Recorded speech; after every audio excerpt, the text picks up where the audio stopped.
Greetings and salutations. This is Abdelhadi with The Bitter Truth, where we may not have all the answers, but we're going to ask an awful lot of questions. You can also become a bitter pill, spoonful of sugar, or the medicine going down by visiting thebittertruth.info, where you can listen to the show, read articles, get some fabulous swag to make your life better. Today, I'm really happy to have a friend of the show, Dr. Kate Balestrieri. She is a licensed therapist and a co-founder of Modern Intimacy. Former host of Dr. Kate and Laura, which used to be out of KABC in Los Angeles, and then a successful YouTube channel for a while. Say that 3 times fast. And I'm happy to have her back on. We're going to talk about some interesting things, a little off the beat and political, socioeconomic path thingy. But Dr. Kate always brings it, which is why I like having her on the show. How are you? I'm good. Thanks so much for having me back, Abe. It's good to see you. How you been? What's going on? What's going on during the love in the time of COVID? What's going on with you? I mean, what isn't going on really in this whole pandemic? I think everyone's world has been impacted in such dramatic ways, all while we're just sort of standing still. Yeah, it seems like it. I mean, I've gone through 8 COVID beards. And really? Oh yeah, I haven't grown a beard in forever. It's about 1 a month. Wow. Yeah. I grow them fast. My dad's a Bedouin, right? I'm half Arab, so I get these, like within 10 days, I'll have a full Mustafa beard, and then I'll shave it down into a goatee, and then I'll kind of treat it like a pet for a little bit, and then it starts to itch, and I get rid of it. And it's not the same thing as it was when I was a kid, where I had this glorious red and black exotic facial hair, shine in the sun. What color is it now? I look like an ashtray now. So that I look like an ashtray. So I just do it for my own benefit, just to show myself that I can actually trim something and keep it. And I've killed cactus, so it's nice to know that I can take care of a goatee. That's my sad life. I have brothers with successful marriages and kids, and I'm barely growing a goatee. That's my big in my life. So, well, but everyone's got their own bar. Everyone's got their own bar, and that's it. And mine's a little lower than my brother's. But so you sent me some interesting topics when we were emailing back and forth a little bit. Let's talk about because obviously with not even perceived, but just with the idea of threats that are going on in the society today. Mm-hmm. Let's talk a little bit about the ID construction that you mentioned when we were going back and forth a little bit. Yeah. So, a lot of people have been asking, given my work as a psychologist, what's going on, Kate? What do you see happening in our world right now? And without, taking affiliation with any sort of political party, because mental health is apolitical. So I wanted to make that very clear. Sure. What I think is going on is we're getting really confused about how to belong. And so there are a lot of groups that are kind of showing up and are available to us. And we are trying to align ourselves with our tribe or our group. And we are born into groups. So we're always in relationships with other people, no matter even if we're alone by ourselves at home, we still are in relationship with different people, different groups that we belong to. And so when I'm talking about a group, I can literally mean a group of people, but sometimes it's an ideology. Sometimes it's a cultural identity. Sometimes the group that we belong to is, surrounding a joined cause, something that we all feel passionate about. So we all belong to different groups, even if we're just at home on our couch watching Netflix. And what happens is those groups over time start to help us construct who we are as a person. And so what I'm seeing right now is that there is such existential terror on all sides of the political continuum because our very identity is being threatened all the time, no matter what side we're on. And so that's sort of one thing that's happening. The other thing that's happening is we're all sort of trying to, what's the word I'm looking for? Forage for resources and security. And so somehow, somewhere, there's an idea that there's a finite number of resources. And so I think we as humans get really primitive. Mm-hmm. And there's a bit of a Lord of the Flies dynamic that plays out because, unconsciously our brain is like, uh-oh, I might not get what I need to survive. So let me get bigger and more strong and tough and make sure that I get what I need. And it's unfortunate that as humans who are as evolved as we are in so many ways, that we still have such a primitive and regressive way of navigating the world when big things are on the ticket. And is that largely because, I mean, from what I see in the culture and throughout history, it just seems like it's easy to get worked up over fear, and no one takes that extra step back to just, why am I feeling this way? Where is this coming from? Exactly.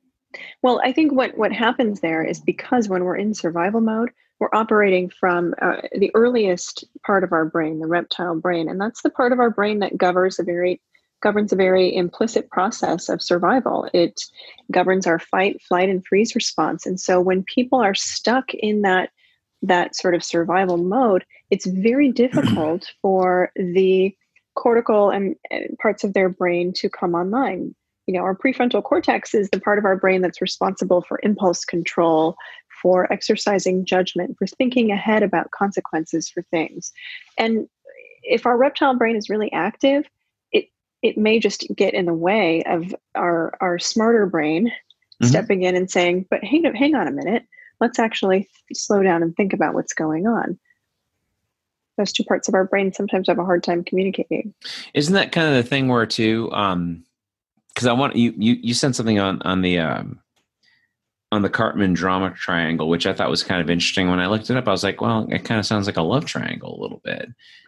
But I mean, I don't know. I'm not a professional, but isn't that sort of what we do in a lot of situations where we rewind the tape and just play the tape again? And I'm dating myself by saying tape, but like I can't tell you how many times I've had friends go through, leaving a lover or a spouse or whatever, boyfriend, girlfriend. I'm like, oh, she really gets me. He really gets me. And I'm kind of going, I figured out in my 30s, really, is it about getting you, or did you just rewind the tape and start your story over?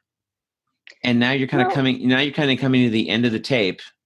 Right. And anyone under 30 has no idea what the fuck I'm talking about. We used to have these things called tapes, and they had a finite amount of space. And when you ran out of tape, it was over. We didn't have the internet when I was a kid. But the bottom line, though, is that, we sort of rewind the story and start over and start telling the same things over and get that acceptance and get that love and that confirmation that I am good, that I am funny, that whatever. I mean, isn't that, go ahead. Let me break down what the drama triangle actually is for people who have never heard that term and don't know the framework, because I think doing that will answer the question that you just asked. The Cartman drama triangle was developed by Stephen Cartman. He is a physician, I believe a psychiatrist, and he recognized that when we, have dysfunctional dynamics that we grow up in, or that we are socialized to learn, whether it's in our family of origin, our peer groups, kind of our cultural approach to communication, we can get really stuck in these ineffective and not constructive, indirect attempts to get our needs met. And ultimately, at the end of the day, because we are relational creatures, usually what we're looking for is to feel safe in a relationship. And that can apply to the relationship we have with ourselves, with our partner, with our family, with our employer, with coworkers, with the grocery store clerk. I mean, we just really all want to feel safe. So if we don't know how to do that and we're not trained to ask for what we need more directly, because we're adaptive, really wonderful, sophisticated creatures, we create these indirect ways of making sure that we stay safe. And so the triangle is such that when we feel threatened, we're likely to find ourselves in one of these three positions. And the three positions on this triangle are the victim or the martyr, the perpetrator offender, or the rescuer enabler. And we can talk about how people jump around on that triangle all the time. Sure. But I mean, that's essentially what it is. And so when you're talking about we're all being governed by fear right now, it makes sense that we would not necessarily be able to be direct and assertive and collaborative because we're in that survival mode. So people resort to things like this, and we do the same thing in relationships. Right. Well, and that's the thing. It was the next point I was going to make is that having been in one myself, and then, a few years back, and then just, walking my friends through this, the number one thing that we seem to do is we vilify the quote persecutor, right? So if she's got a problem, she's obviously the angel. She would never do anything wrong. But if we got the other guy's side of the story, right, he would go, hey, listen, man, she stopped leaving the stopped putting the toothpaste cap back on, like for year one into our marriage. And then it all went down from there, and then I started leaving the toilet seat up on purpose and blah, blah, blah, blah, blah, blah, blah. But if you talk to her, he started ignoring her and coming home later. And then, then the intimacy went away. And then before you know it, you're buying into her story, right? Because you're having sex with her. So you're going to buy into her story. And this is the warning I would tell my friends. The one time I fell into it was I didn't listen to my own advice. But this is the thing I would tell my friends. I go, get the other guy's side of the story, and you'll see that maybe this isn't such a good idea. Right. And so when I was looking, I was doing a little research and I was looking at this, when I saw that, I was going, this sounds like a love triangle. But you're saying that this kind of plays into other aspects of society, right? Absolutely. Absolutely. Because when we feel scared, we regress. And all of the positions on this triangle are indirect ways of trying to get our needs met. And they're things that we learned how to do at some point in our lives before we had assertive communication, effective communication, if that's a skill that's ever really been developed. Right. Yeah. Okay. And so when you, and obviously you can't talk about specific people because of the privacy thing, but so when you see people that come to you and they're married and they met the one, right? Like they're, oh my God, he completes me. He finishes my sentences. He's awesome. I say I want some Chardonnay and he knows what I want. It's amazing. I mean, isn't that sort of I'm being simple. You're not bitter though. No, come on. So I can laugh about it now. But isn't that sort of what we do when we really just want to believe the narrative bad enough to ignore a past, to ignore a record, to ignore, I think we're having a lot of different conversations here. Sure, so I'm not quite sure what you're asking, but when we are not in our best, most adult functional self, right? The part of our brain that has the survival piece under wraps, we're feeling safe and secure. And so we're really kind of operating in a more regulated state. It's really easy for anyone to regress. And that can happen even if they're in a really healthy, solid relationship, because as humans, we just regress sometimes. It's impossible and implausible to think that we're just 100% of the time not going to be regressed. But the goal is to recognize when we get into, an unhealthy or a regressed state and need to kind of just like say, oh yeah, that's not my best self.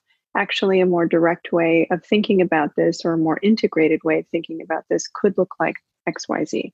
Okay. So this drama triangle is a helpful way to remind us all that we are incredibly fallible humans. So there's that. Like, nobody needs to go into a shame burrow because they recognize themselves in anything that we're talking about. But really, thinking about, okay, if I'm acting like a victim, if I'm in that position, what do I really need right now?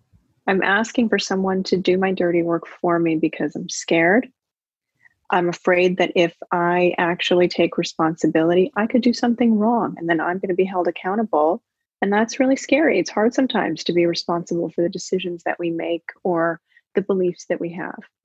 So being in the victim mode is really safe because we're giving away all of our power. Right. But the double-edged sword is that we're giving away all of our power, and that sucks. That's right. So, eventually somebody in that role is going to start feeling really resentful. Like, why don't I have any power? And like, it's because you're giving it away.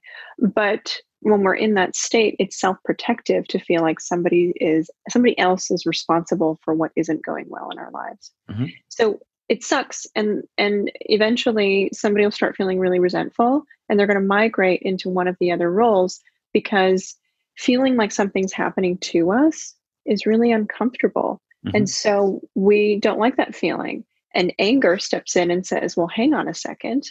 I can activate something. I can take care of this. Right. And anger transitions that pain, that shame, that feeling victimized into entitlement. And entitlement is what gets people into a state of activity. Now, it's usually not healthy. They migrate into being the role of a perpetrator or offender. And in this role, the illusion of safety is established because this person tells themselves, consciously or unconsciously, I'm bigger, I'm tougher, I'm stronger, you can't knock me down, and I'm going to prove it to you by yelling or getting physically aggressive, lying, manipulating, stonewalling, all the things that I can do to demonstrate that I'm tough and you can't penetrate me. Right. Right. And so usually over time, unless someone is, organized in a more antisocial or psychopathic way, they'll start to feel remorse. And then that will send them cascading down into one of the other two roles on the triangle. Sure. So, the last role, and then I'll shut up because I know I'm No, my God. No. You're the smarty pants. That's why we bring you on. Well, the last role to go over is the role of the enabler and the rescuer. And when we're in this role, where the victim feels like they're one down, the perpetrator feels like they're one up. Right. The person who is the rescuer or enabler in any situation feels kind of one up and then up again, because this role is particularly insidious because it usually looks like somebody's being really helpful, thoughtful, or they're enlightened, right? They know more. Let me take care of that for you. You don't know what you're doing. I can do it better than you, right? Or I've got your back. Don't worry about it. And this role really masks a deep-seated insecurity and anxiety around being abandoned. So when somebody operates in this role, it's usually around assuaging their own anxiety for being alone. And the unconscious belief is, if you need me, you won't leave me. Right. So that's really kind of scary.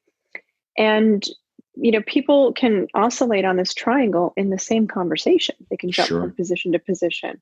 So you can imagine if we take that from like an interpersonal scale and then bring it up into the groups that are different political groups, different racial identity groups, different religious identity groups, all of these kind of overlapping frameworks, there starts to be a lot of clash. And when there's clash and uncertainty, the human brain doesn't know what to do. Right. So it usually regresses more and people get more angry and more entitled. And so, and to kind of piggyback on that, so when the victim kind of realizes, and to clarify, you're not just talking about a relationship where there are static roles for a period of time. You're talking about a fluidity where one person can feel all of these things within a short period of time. Just by watching the news, they can go through these states themselves, right? Absolutely. Yes. So in our relationships, we can take a default and show up as in one of those roles more often than not. Right. But typically, people will jump around. So when the victim makes the realization that they've been kind of had, is this where the entitlement and the rage shows up? Usually, well, and being had is a curious choice of language. Sometimes it can be around being taken advantage of. Sure. But really, I think it's important that when somebody's in that victim role, they feel disempowered in some way, shape, or form. Right. And that's the key. I feel like everyone else around me is doing for me, and I don't like what's happening. They're responsible. It's their fault.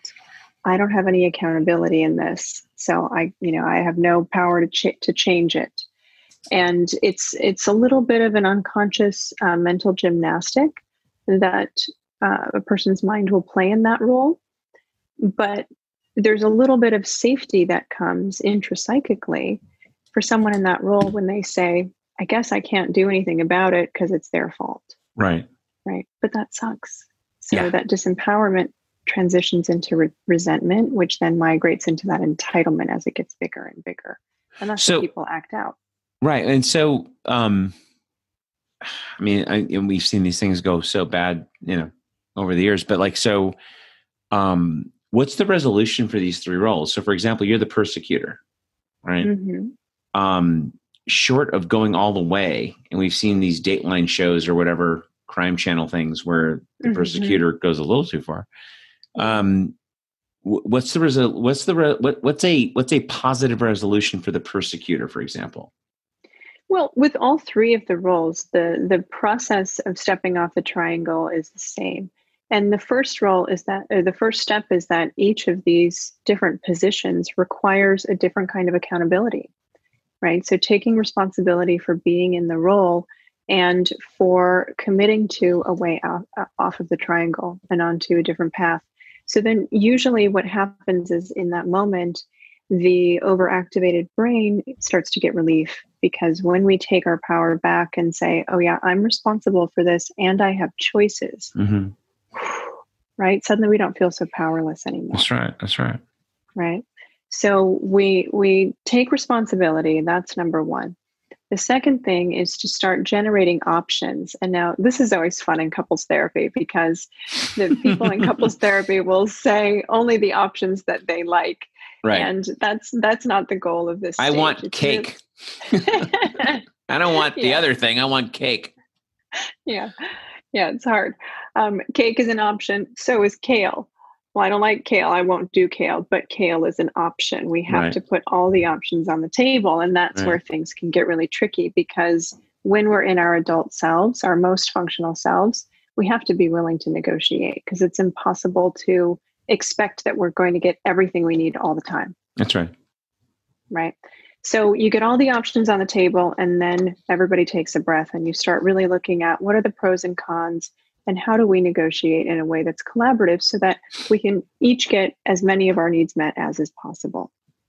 Right. And then people can start to prioritize the needs. And, you know, it's not an easy process. It sounds like a simple equation, but it's tough, especially when there are big things on the line, like what people on all sides of the equation believe to be equally important human rights. And they have really big differences of opinion about what those rights are.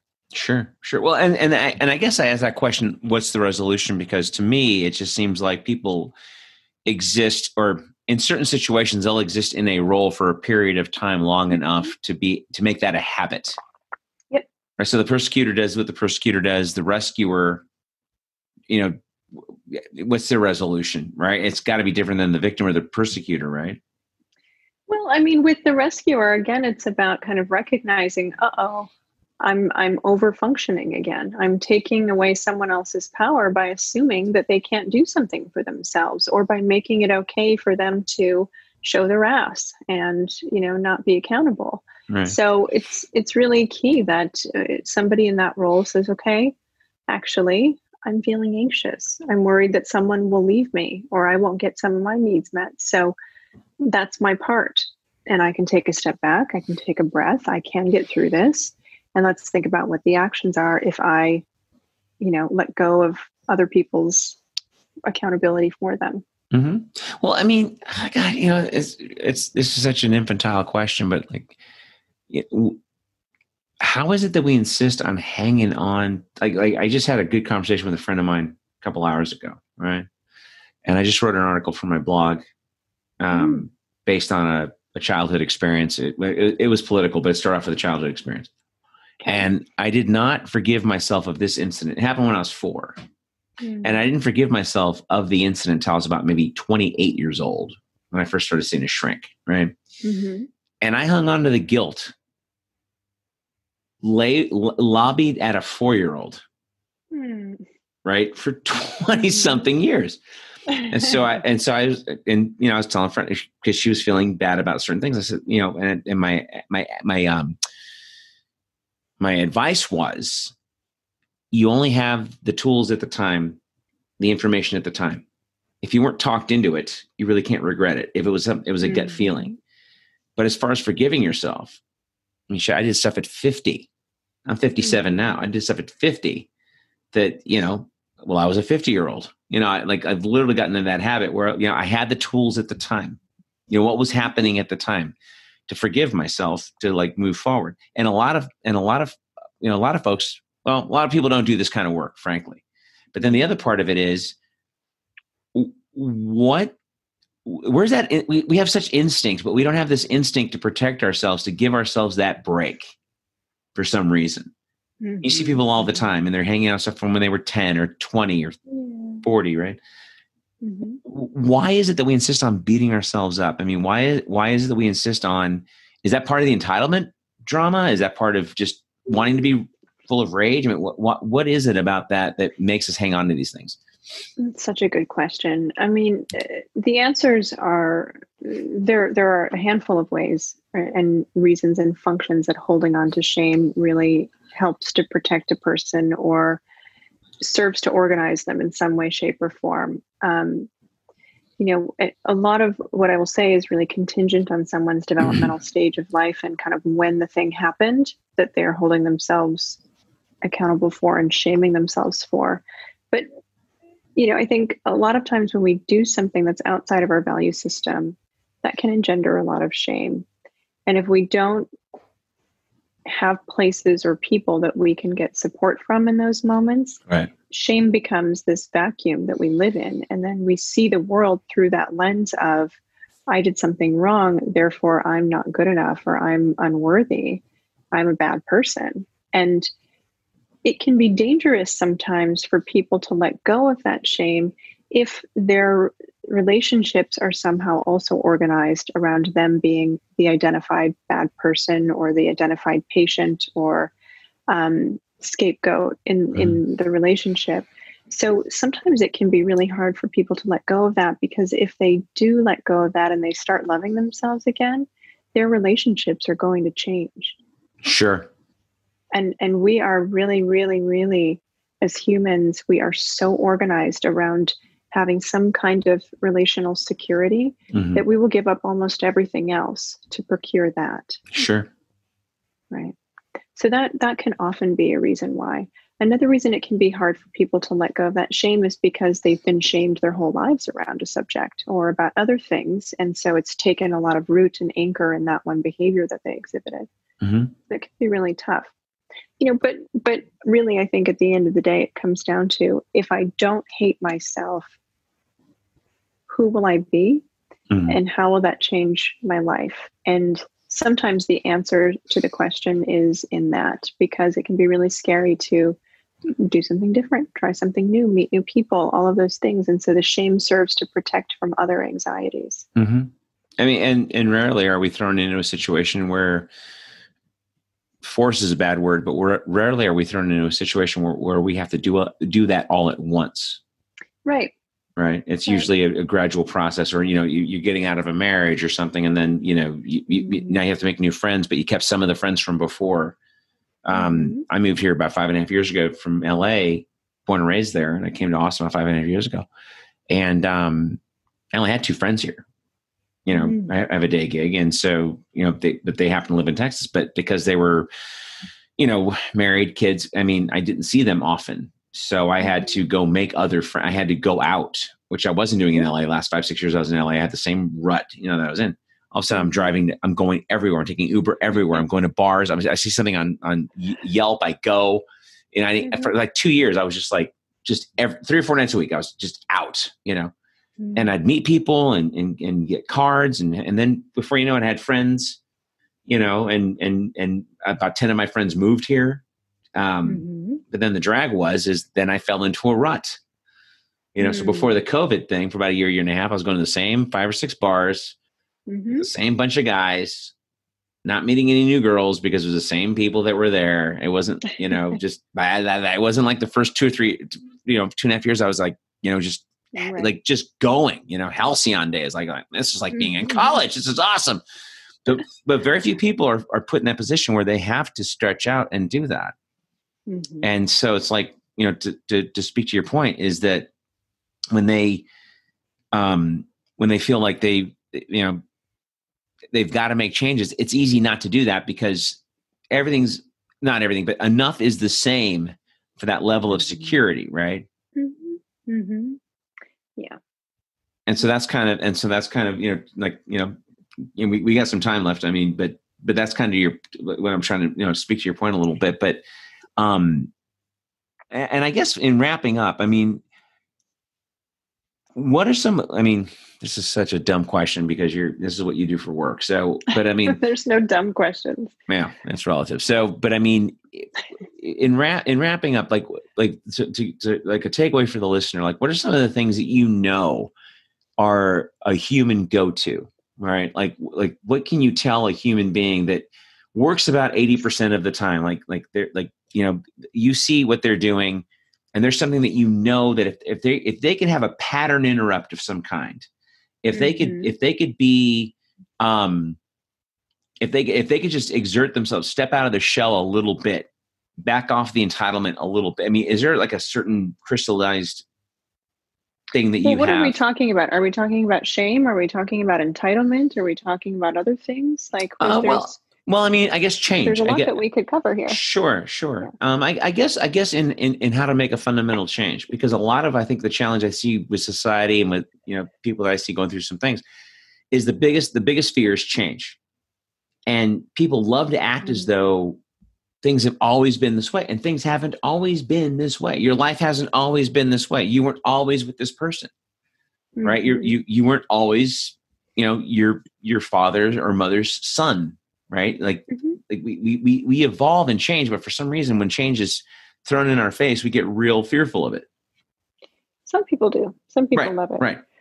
But I guess, that's such a big topic. It's hard to sort of narrow down one, cut to the quick sort of takeaway. But one of the things that keeps circling in my mind is this idea of really challenging yourself to think about, how would my life be different if I put down this one tendency that I have, or if I approached things without shame, or if I met new people? What other relationships would be disrupted, and how, and why is that scary? Mm-hmm.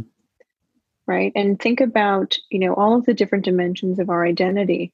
How did you become who you are? Would any part of that get disrupted if you make the change that you're considering making? Or if you're pausing to consider different options? Play that tape forward and think about, well, if I were to be okay with this thing going on in my life, whatever it is, and I didn't feel the need to contest it or act out around it, what would that actually look like? Who would my world be more open to? Who might not have a place in my world? Would I have to let go of any ideas that I have about myself in order to make that fit? And really kind of get curious, I guess, about what is, first of all of the things that we do that, are unhealthy in those ways are typically protective strategies in some way, shape, or form. So what might this be protecting me from? Can I thank it for its service and send it on its way now?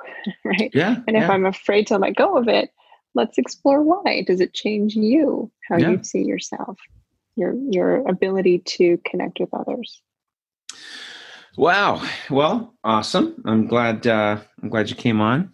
Well, thanks for having me. And last time you were on, I think, God, it's been a while ago. I think the last time you came on was during the Kavanaugh thing. Mm-hmm. It was that, man. And that was a long time ago. But yeah, I mean, and obviously things have been kind of interesting the way, everything kind of panned out. I love watching people flip on, because I believe that woman. And I also believe Tara Reid, who said that Joe Biden did these things to her. Right. But then people get mad at me because I believe Tara Reid. I'm like, well, wait a minute. You weren't mad at me when I believed the other lady. I believe this lady. So why am I a bad person? Like, you know what I mean? Well, that's maybe one thing, if I can just speak to that. Yeah, please. Sure. I think, we all have so much at stake right now in the outcome of this election that it's important to remember that we're all kind of walking around like little live wires. We're really easily triggered because so much of who we are and what is available to us, we feel might be challenged. Sure. And we've got to stop like shaming and screaming at each other, especially on social media. Absolutely. It's so destructive. Well, and that's the thing is, I'm a man of a certain age, and we didn't have social. You hit somebody in high school. We didn't unfriend people. You just punched them. It's like that was it. I'm unfriending you. Here's a punch in the nose. I'm unfriending you, and then maybe later you made up and unblocked each other or whatever. But it was pretty much that was it. And now, and I see people behaving like that. Or not like that. I mean, but I see people behaving like they're from behind a computer in person. Mm-hmm. Like they'll be at the grocery store and they'll do these weird things to the cashier because they're out of rock shrimp or something. And I'm like, you do know you're in public, right? Like you're not on your phone. You're not on Twitter. Right. This is like, and this person's like 19 years old. It's not her fault that there's no rock shrimp at the grocery store. They had a run on rock shrimp. Just live with it. And It's a little bizarre. And you're right. Everyone's kind of on a hair trigger, but also too, I think a lot of it is, it comes back to what you're saying about people want to feel, not people, but most people want to feel angry. To do that, to get your 2 minutes of hate in, you've got to hate the thing in front of you without backtracking or asking any questions, or how did we get here? Like, I think Trump is a dipshit douchebag. I thought that for 30 odd years, he's never one time had captured my imagination. So I knew who he was. And so I was kind of shocked that he did what he did. And I was kind of shocked that I'm shocked he became president. But to not hold the system responsible, to me, is more ways of looking how to be a victim, because this system is what vomited up this guy. Right. And then when you look at who's running, not the best and the brightest. This isn't exactly, Adlai Stevenson running against Eisenhower. This isn't, the Lincoln Douglas debates. Let's just be honest. So we've devolved into this like real simple, with all this information that we have all this information in our fingertips, and we still, we just keep gravitating toward our lowest common denominator. And I say ours because I mean that emotionally.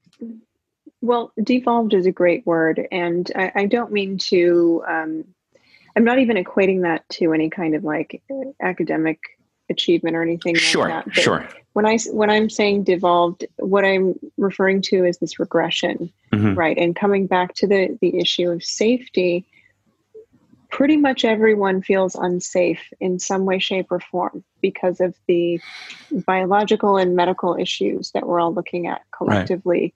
And for the people who don't believe in those, they're feeling threatened because they feel their rights are being compromised in some way, shape, or form. Right. All of us are afraid because of the potential financial or real financial implications that have been afoot.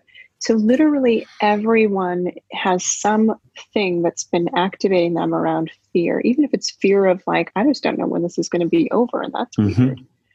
So that creates a lot of stress and trauma in the body. And over time, that allostatic load is a lot to carry. So we are all hyper vigilant, hypersensitive, and feeling victimized by the circumstances of our life, no matter what we perceive them to be, because we're kind of collectively helpless. Sure. In a lot of ways to the pandemic. So I think that really is part of why there's so much more extra vitriol happening in the world. And so maybe that's the takeaway, right? Yeah. Let's just all be a little bit more kind to ourselves and regulate your nervous system. Actually check in with how triggered you are and make it a practice to stay more in touch with what your body needs so that you can not be on such a hair tripwire all the time. Yeah. Yeah.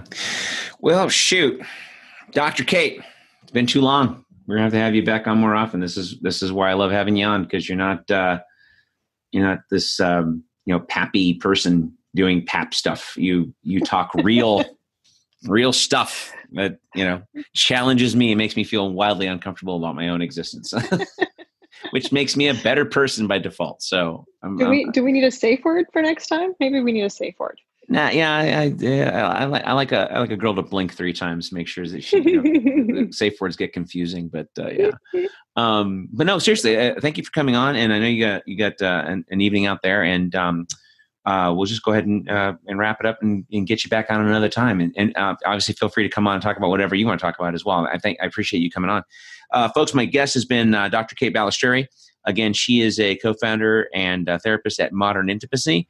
And hopefully you've gotten something out of our conversation. And if this stuff makes you uncomfortable, it's supposed to. Sleep tight.